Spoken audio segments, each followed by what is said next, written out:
आप इस चैनल पर नए हैं तो सबसे पहले जाकर आप चैनल को सब्सक्राइब कर दीजिए, क्योंकि हम इस चैनल पर प्रोवाइड कराते हैं बेस्ट कंटेंट। तो लेटेस्ट अपडेट के लिए नॉलेज चैनल को सब्सक्राइब करें और पास में लगे बेल आइकन को दबाना ना भूलें, ताकि आपकी कोई वीडियो मिस ना हो और आपको वीडियो का नोटिफिकेशन मिल जाए। मुझे उम्मीद है आपने इस चैप्टर का लास्ट लेक्चर जरूर देखा होगा। अगर आपने लास्ट लेक्चर नहीं देखा है तो आई बटन पर क्लिक करें और सबसे पहले जाकर आप उसे देख लीजिए। तो बिल्कुल भी टाइम वेस्ट नहीं करते, स्टार्ट करते अपना अगला लेक्चर, जो कि होगा हमारा निषेचन पश्च घटनाएं, मींस पोस्ट फर्टिलाइजेशन इवेंट। हमने प्रीवियस लेक्चर्स के अंदर निषेचन पूर्व घटनाएं और निषेचन के बारे में पढ़ चुके हैं। आज हम निषेचन के पश्चात होने वाली घटनाओं के बारे में पढ़ेंगे।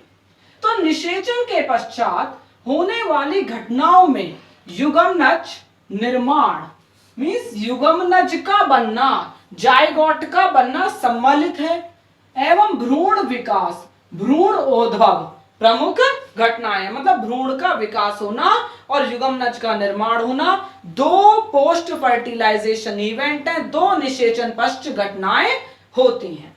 तो सबसे पहले हम जानेंगे युग्मनज के बारे में। तो युग्मनज, जायगोट क्या होता है?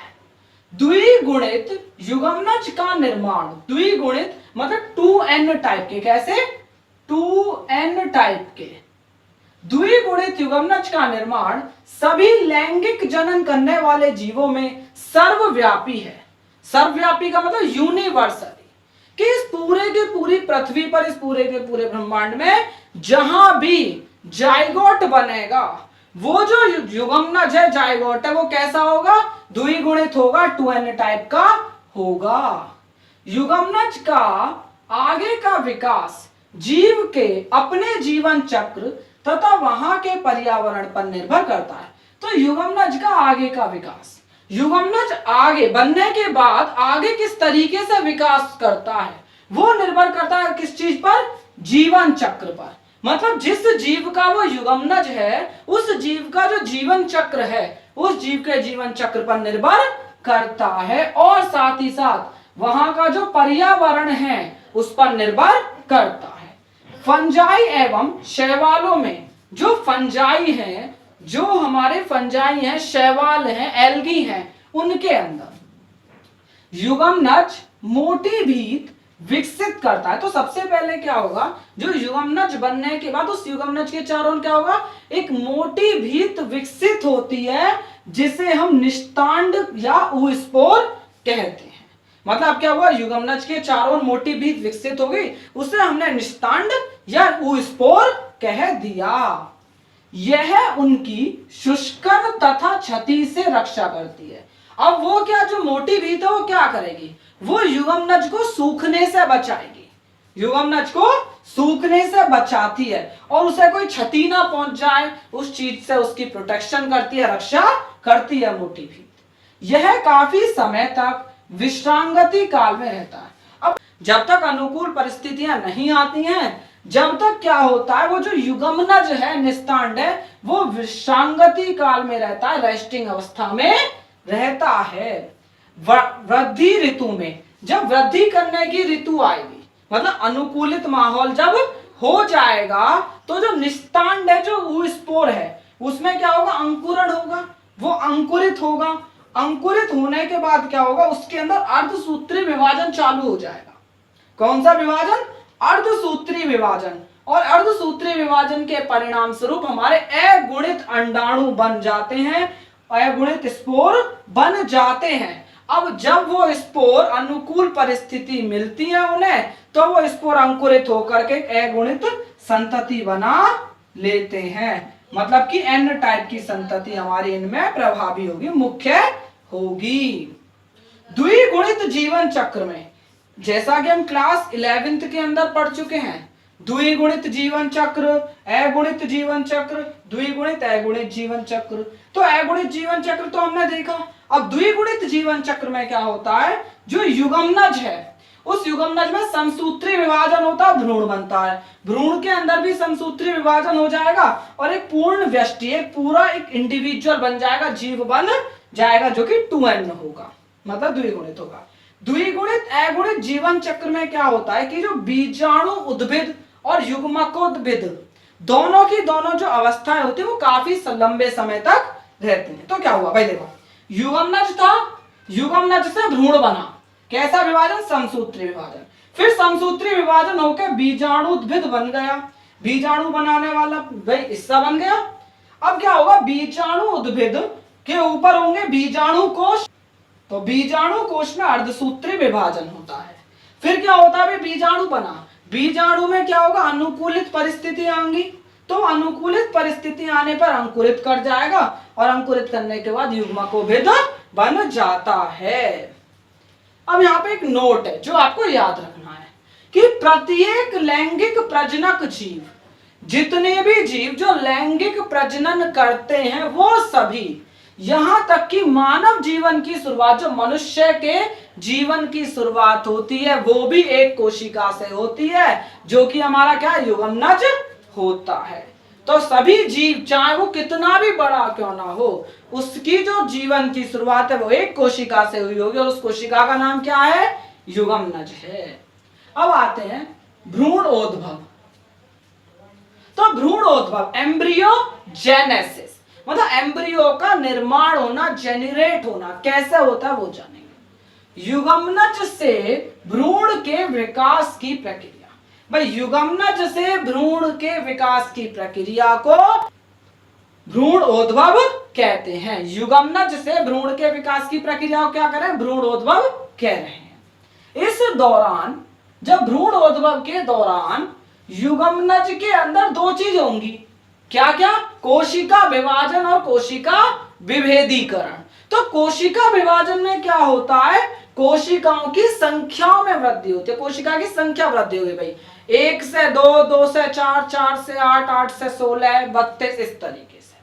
फिर कोशिका विभेदीकरण में क्या होता है कि कोशिकाओं के समूह होंगे, वो समूह रूपांतरित हो जाएंगे और रूपांतरित होकर के विशेष सूतक, विशेष अंग बना लेंगे। देखिए कोशिकाओं के समूह एक निश्चित रूपांतरणों से गुजरकर, उनमें क्या होगा, निश्चित रूपांतरण होंगे, उनसे गुजरकर विशेषीकृत ऊतकों एवं अंगों की रचना करते हैं, विशेष प्रकार के ऊतक बनाते हैं, ठीक है, विशेष प्रकार के अंग बनाते हैं, उनकी रचना करते हैं। इससे हम क्या कहते हैं, कोशिका विभेदीकरण कहते हैं।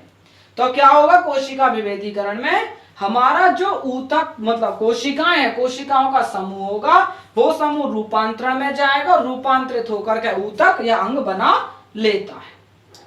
प्राणियों के प्रकार, भाई प्राणी दो प्रकार के हमें देखने को मिलेंगे। अब किस आधार पर डिवाइड करते हैं वो देखिए, भ्रूण विकास एवं भ्रूण उत्पत्ति के स्थान के आधार पर, मतलब जो हमारा भ्रूण है, एम्ब्रियो है, उसका विकास और भ्रूण की उत्पत्ति कहां हुई, किस स्थान पर हुई, उसके आधार पर प्राणियों को दो श्रेणियों में विभक्त करा गया, दो श्रेणियों में बांटा गया है। तो सबसे पहली जो श्रेणी है वो है अंड प्रजक। कौन सी श्रेणी है, अंड प्रजक। इसे हम कहते हैं ओविपेरस, मतलब अंडा देने वाले जीव। तो ये क्या होते हैं इनमें कि जीव क्या करेगा, निषेचित या अनिषेचित अंडे बाह्य वातावरण में दे देता है और मादा के शरीर से बाहर ही क्या होगा, भ्रूण का विकास इनके अंदर होता है। अब देखिए, जीवों द्वारा बाह्य वातावरण में निषेचित अंडे दिए जाते हैं। क्या कह रहा है, निषेचित अंडे दिए जाते हैं जो कठोर कैल्शियम युक्त आवरण से ढके रहते हैं, जिनके ऊपर क्या होगा, कैल्शियम का एक कठोर आवरण होता है। अगर मैं बात करूं तो यहाँ पे एक और पॉइंट आता है कि कुछ जीव अनिषेचित अंडे भी देते हैं, जैसे कि हमारे मेढक, मेढक में अनिषेचित अंडे होते हैं। ये निषेचित अंडे निश्चित निवेशन अवधि, निवेशन अवधि क्या होता है कि जब हमारी जो मुर्गी है, पक्षी है, वो क्या करेगा, अंडे को सेता है, ठीक है, उस सेने की, भाई जब तक वो सेगा, जब तक बच्चा ना निकल जाए, तो उस अवधि को क्या कह रहे हैं, निवेशन अवधि कह रहे हैं। मतलब बच्चा अभी भी अंडे के अंदर ही है, विकसित हो रहा है, तो उस अवधि को हम क्या कह रहे हैं, निवेशन अवधि कह रहे हैं। इसके पश्चात नए शिशु को जन्म देता, मतलब निवेशन अवधि के बाद अंडा होगा, उसमें से एक नया शिशु निकल आता, उसका जन्म हो जाता है। जैसे मेढक के अंदर, पक्षी के अंदर छिपकलियां, सरीसृप वर्ग आदि, ये सभी कैसे हैं, ये सभी अंड प्रजक होते हैं। अब हम बात करते हैं सजीव प्रजक की। अभी अभी हमने अंड प्रजक देखे, अब सजीव प्रजक, इन्हें हम कहते हैं विविपेरस। ये वो होते हैं जो अंडे नहीं देते, ये डायरेक्ट क्या देते हैं, बच्चे। इनके अंदर डायरेक्ट जो होता है शिशु पैदा होता, अंडा वंडा कुछ भी नहीं होता। इन जीवों में मादा जीव के शरीर में युग्मनज विकसित होकर भ्रूण का निर्माण करता है। तो इनमें क्या होगा कि मादा जो जीव है उसके शरीर के अंदर युग्मनज बनेगा, वहां पे विकसित होगा और विकसित होकर के भ्रूण का निर्माण कर देगा। फिर क्या, निश्चित अवधि पश्चात नए शिशु प्रसव द्वारा पैदा किए जाते हैं। तो निश्चित अवधि के बाद भाई, निश्चित समय के बाद, जैसे अगर हम उदाहरण के लिए लें तो हाथी है, उसमें क्या होता है, प्रेगनेंसी का टाइम 22 मंथ होता है, ठीक है। बिल्ली वगैरह होते हैं, इनमें 3 से 4 महीने के करीब का होता है, मनुष्य में 9 महीने का होता है। तो इनमें क्या है भाई, इस निश्चित अवधि के बाद क्या होगा कि जो नया शिशु है वो प्रसव द्वारा, प्रसव मतलब डिलीवरी द्वारा पैदा किए जाते हैं। इन जीवों में भ्रूणीय सही देखभाल तथा संरक्षण के कारण, इन जीवों में क्या है, भ्रूण का मादा के शरीर के अंदर है, तो उनको एकदम सही देखभाल मिलती है, उनको क्या मिलता है, संरक्षण मिलता है, उनको सुरक्षा मिलती है। उसके कारण जीवित रहने के जो अवसर है वो बढ़ जाते हैं, इनमें जीवित रहने के अवसर काफी ज्यादा होते हैं। अगर हम अंड प्रजक में देखें, उनमें क्या भाई, जिन्होंने क्या करा, बाहर अंडे दे दिए, अब बाहर से कोई खा गया, सड़ गल गए, ठीक है, तो ऐसे चांसेस बहुत ज्यादा रहते हैं। लेकिन इनके अंदर ऐसा कुछ भी नहीं होगा, क्योंकि भ्रूण कहाँ है, वो माँ के, मादा जो है ना उसके शरीर के अंदर है। पुष्पीय पादपों में, पुष्पीय पादप कौन से होते हैं भाई, फूल वाले पौधे, जो हमारे एंजियोस्पर्म होते हैं उनकी हम बात कर रहे हैं। तो युग्मनज बीजांड के अंदर बनता है। युग्मनज का निर्माण कहां हो रहा है, बीजांड के अंदर हो रहा है, मतलब अंडाशय है, अंडाशय के अंदर बीजांड है, उसके अंदर युग्मनज बनता है। निषेचन के पश्चात, जब निषेचन हो जाएगा उसके बाद बाह्य दल, पंखुड़ी, पुंकेसर झड़ जाते हैं। मीन्स अगर मैं एक पुष्प की संरचना बनाऊं तो इस प्रकार की होती है, देखिए। तो हमारा ये देखिए, ये क्या है भाई, ये स्त्री केसर है, ये पुंकेसर है, ये हमारी क्या हो जाएगी, पुंखुड़ी, और ये हो जाएगा हमारा बाह्य दल, और ये हमारा पुष्पासन। तो क्या होगा कि ये जो बाह्य दल है, पंखुड़ी है, पुंकेसर है, जब निषेचन हो जाएगा इसके बाद ये सूख के झड़ जाते हैं। कुछ केसेस में क्या होता है कि ये जो हमारा बाह्य दल है ये उसके बाद भी रहता है। जैसे बैंगन को अगर मैं देखूं तो जब फल बन गया ना उसके बाद भी बाह्य दल आपको देखने को मिलेगा। इस तरीके से अगर हम देखें तो जैसे हमने बैंगन बनाया तो इसमें बैंगन के ऊपर आपको इस तरीके से इतने बड़े बड़े बाह्य दल देखने को मिलेंगे। और अगर हम जैसे अमरूद की बात करें तो अमरूद में भी अगर पीछे की तरफ देखें तो आपको छोटे छोटे बाह्य दल देखने को मिल जाएंगे।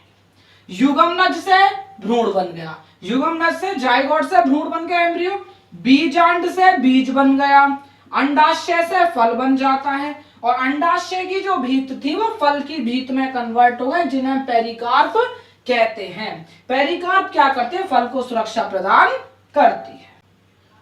ठीक है, तो बीजों का प्रकीर्ण, सीड डिस्पर्सल, मतलब बीजों का फैलना। भाई बीज लग गए पेड़ पे, अब वो बीज क्या होंगे भाई, अपना जो जनक है उससे दूर की तरफ, दूर एरिया में क्या जाएंगे, फैल जाएंगे। इसे हम क्या कहते हैं, बीजों का प्रकीर्ण कहते हैं। बीजों के अपने मूल पादप अथवा जनक पौधे से, मतलब मूल पादप या जनक पौधा जहां पे वो उग रहे हैं वहां से दूरस्थ क्षेत्रों में प्रसार, दूरस्थ क्षेत्रों में फैलना अथवा फैलाव की प्रक्रिया को प्रकीर्ण कहते हैं। मतलब मूल पादप से दूरस्थ क्षेत्रों में फैलने की प्रक्रिया प्रकीर्ण कहलाती है।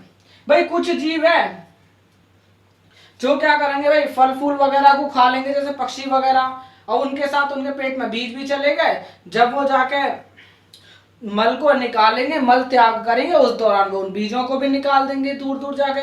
भाई कुछ हवा के द्वारा चले जाते हैं। तो इस तरीके से प्रकीर्ण होता है।